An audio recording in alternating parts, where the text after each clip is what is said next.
I greet you, good fellows out there. As I said, I could quickly touch on a few things that touch my heart today. It's a day of it's a unique day, which I believe the weather might not be so accepting, but deep down I think it's fantastic weather. It's just I prefer more sun than the windy and the coldy nature of weather. I'm the type that really enjoys the sun. Anyway, not too much of the sun anyway. There's this thing that today people probably will dwell on to say that the world is coming to an end, and it's being the strategy of most, let's say, Christians, or to say religious people, using that as a means to sort of not necessarily recruit, but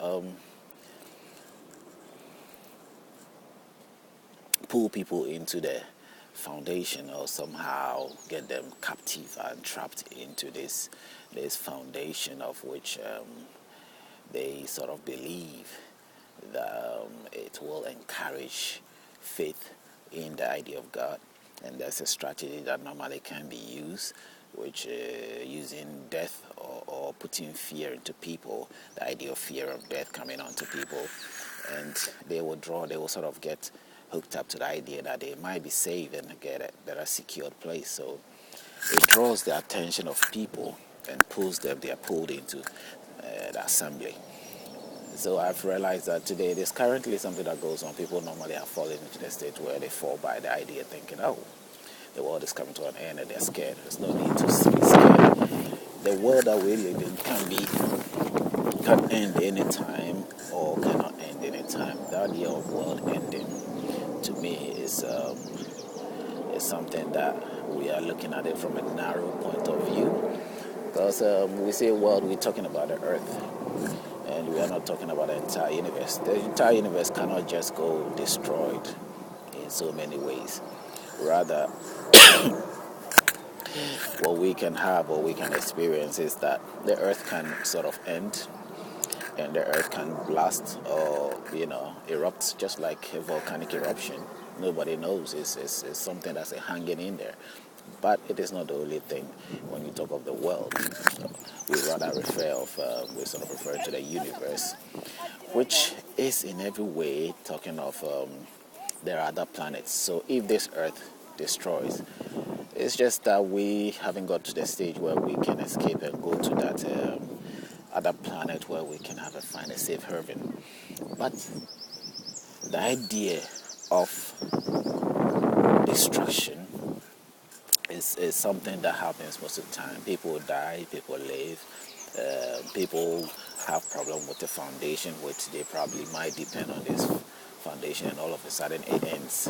So it is not a mystery or a strange thing. It can happen. It can happen at any time, and anybody knows that those things are there. But the idea of focusing on it so much and frightening people with it just to be able to recruit people and get people into some foundation is something that is ridiculous. But that is the idea how it works. Even if you read the books of any kind, Christians normally use that a lot, because the writings of Revelations and all that stress on these things a lot. I also say that death is not something that we must sort of see it as something that we are afraid of or being scared of. Why should you be afraid of death, or why should you be scared of death? Death is an unfortunate thing that happens in our life here and there. We probably might not necessarily anticipate it, which that's always been the case. But we do know and accept as a fact that it is something that we experience, or we end up into at a certain point in time when you have enjoyed a fantastic life that you are born into. So death happens, and it's an unfortunate thing. But if others will be judged and condemned on some basis of sin, in terms of saying that this is the characteristics of a person, and that character isn't right, so based on that is the reason why he dies or she dies, to my view, is not very much realistic. Why do I say that? If I may pick on, let's say, prostitution. If people are in a state of prostitution, they especially women, it might go to women or it might go to men as well, but they are being viewed in so many ways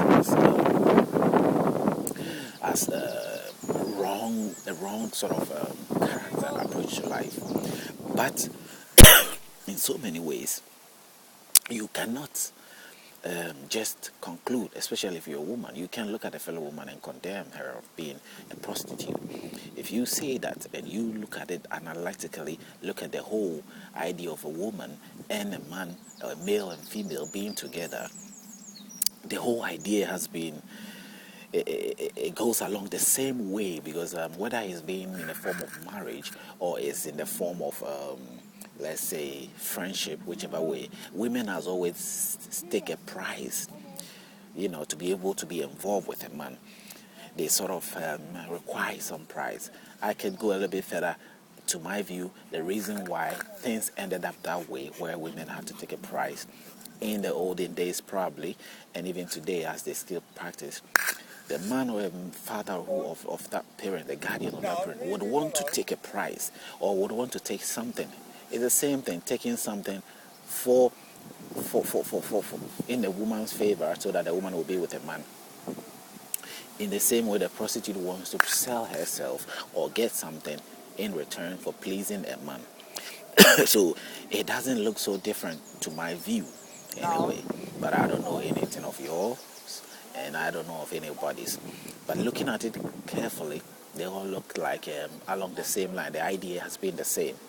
So is it necessary for a woman to sort of sell herself? Not necessarily, but if you single out somebody who decides to sell herself to get some money, and you are a woman, then I want you to understand that somehow you are very much justifying your idea of which you want to sort of criticize your fellow woman of being or doing. So we have to be very careful about that kind of, what do you call it, criticisms, because they don't have any strong basis or valid, and reason for one to sort of embrace, or we say it without thinking about it. That's what I think.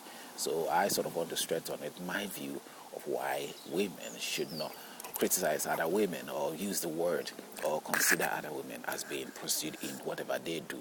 You have your own judgments, you might have your own, but it's not really nice to criticize a fellow woman on that grounds. I'm not trying to liberate it as a good thing, but what's the difference? If she's sleeping with many men is the issue, then we will sort of look at it into it and look at those who are who are married, who might not necessarily got into whatever stable relationship they might call it, that they also move from other relationship. So you can check, most women have not just slept with one man, they have slept with many men, and most of the time taking a prize or something pleasing. Women say, why should I be with him for free? And so many statements. It could be a religious person, it could be a non-religious person. They might all come up to say such things. Of women normally say it, at ease, saying, no, I don't think I have to be with him for nothing. Or the parent would like to make a claim of something, to sort of make their child worthy of herself or something, But a woman or a human being cannot be prized and should not be prized. That is my view of that. Now, it is unfortunate that if somebody is in that category and you consider him to say that because of her character of being into the, excuse me to say, prostitution. So if he happens to die, I don't know. Now I say that because of the idea of which the evangelism of today will use in saying that there's rapture, the world is come to an end, and sort of will focus on anybody who the book condemns. Prostitutes are people of which women character of that nature are being judged. There are other people as well that any religious person standing on their ground feel that their God that they call upon should end the world because of that and to make it a better place.